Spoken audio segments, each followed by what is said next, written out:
is in the air. So it's out with the old and in with the new. So here's my pepper plant. Planted, probably in April of last year. It's given me, 100 peppers, and it's time for me to get this baby out of here. I'm not going to waste the peppers though. They're still really good. So I put this plastic down here so that I could get them easily later. I just wanted to be able to clip them off. You know, the peppers can be dried and they're still very nice and hot. There's nothing wrong with them. You can use them in cooking. You could make a really nice pesticide with them by taking, 4 or 5, putting them in a blender, fill the blender with some water, put in 5 or 6 drops of some soap. You can strain it out, put it in a sprayer, and spray some of those bad bugs in your garden. You have a very nice organic pesticide. So we're going to take all these off because I'm going to want to plant something else here, and it won't be peppers. Last summer I had a whole row of peppers here. I had some eggplant, and over the course of the fall and winter, little by little, as the peppers decided they were done, I took them out, and this was the only one I had left. But now, because spring is on its way, I'm ready for this little plot of land.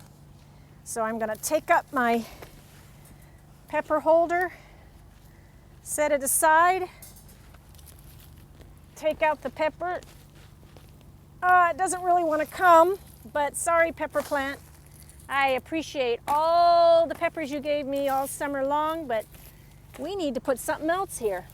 So our pepper's gone, and now I have a nice plot of land that I can plant something new in.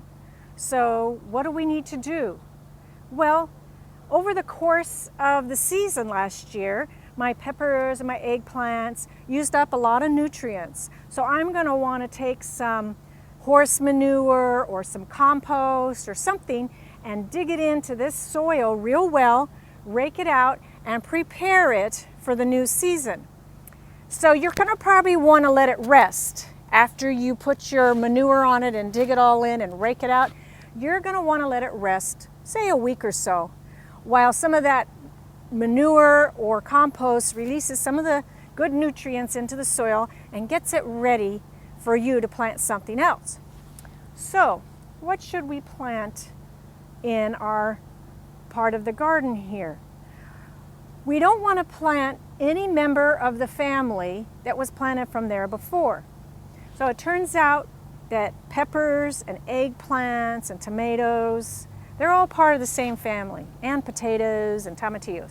They're all part of the same plant family.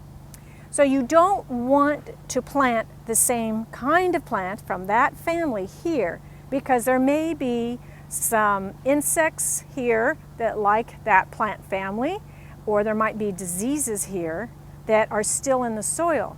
So I'm not going to want to plant anything from that family for at least 3 years until this place has had a chance for those bad bugs and those bad diseases to go away somewhat. So what could we plant? Well, I could plant carrots. I could very much plant carrots. I could plant beans. I could put some posts here and have nice beans. There's really nice red burgundy beans. I've got some climbing French beans.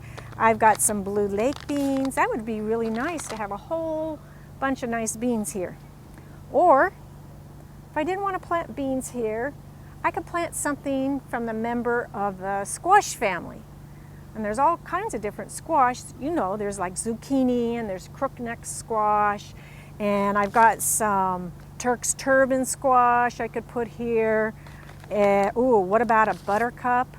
That would be really nice. I could actually put several different squashes here. So that might be what I do.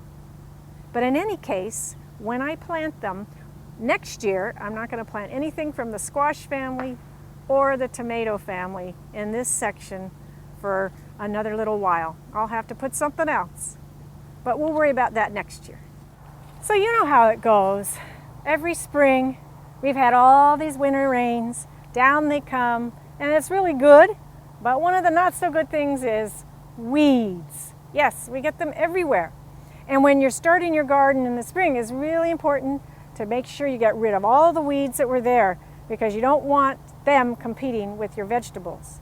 So whether or not you have a pathway, you'll want to get rid of your seeds. You can take a straight-edged shovel like this, and you can just go right underneath those weeds.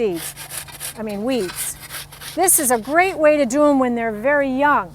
And I suggest that you do this when they're young, because it's a lot easier to take care of them when they're only this size than it will be if they're a couple feet tall and you've got them everywhere in your garden.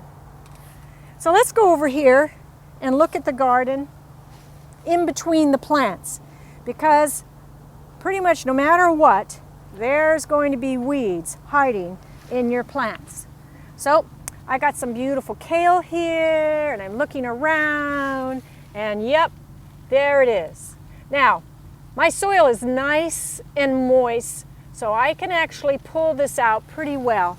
I want to make sure that I get the root too, because if you don't get the root, what's going to happen is it's going to keep growing. If I just get the top of this plant like this, and I leave this root in the soil, this root is going to keep growing and the plant will keep growing. And we don't want that to happen. So when you're weeding, you got to be sure that you get the root as well as the top of the plant. So look at that nice root. Now it might help if you use a little spade to do this. You want to gently go down in. You don't want to hurt the roots from your own plant. You just want to make sure that you get those nasty old weed roots out. You only want to do this one time, right? You don't want to have to keep getting that same plant again, for heaven's sakes. So, you know, it's interesting because different kind of times of the year, you're going to get different weeds. In spring, you get this, I don't even know what this is called, but you get this weed and it goes all over the place and it gets little seeds in it. Now, if you get this out of the ground before the seeds get all over, you're going to be way ahead of the game. If you let this flower and the seeds come and it throws seeds around, well, then you're going to have to deal with those weeds too. So it's really best to get them before they flower and when they're young. Of course, I know, even me, I have sometimes when I don't get them before they flower. I'm also going to pull off any of the yellowing leaves from my plants, just do a general cleanup. The plants like to have someone take care of their dead leaves. You can talk to them, tell them how glad you are they're in your garden and how happy you're going to be when you eat them. Hopefully they don't mind that. Okay, so you're going to have a very nice clean garden if you get out early before they get big and weed them and take them away before they can compete with your vegetables. So a great way to end your garden cleanup is by composting. So right now, I have all this wonderful vegetation from our garden that I've been clipping and clipping and clipping as I cleaned up. It's not diseased. It doesn't have any pests in it. It just is something that we don't need in our summer garden or our late spring garden either. So we're going to compost it. Composting is really easy. In fact, it happens if you just sit it in a corner, it'll happen all by itself. But we can make it a little bit easier if we clip the pieces up in smaller. It's a good idea to have both green plant material and brown. You want them in about equal amounts. And when you clip them up like this, you help the little bacteria just eat that material all up and so quickly that someday this will be soil that you can actually put into your garden. It's rich in all kinds of nutrients, and you are part of nature in the way that it works from beginning to end. This is the end of our garden cleanup today, and I'm hoping that you will have a wonderful time cleaning up your garden for the season.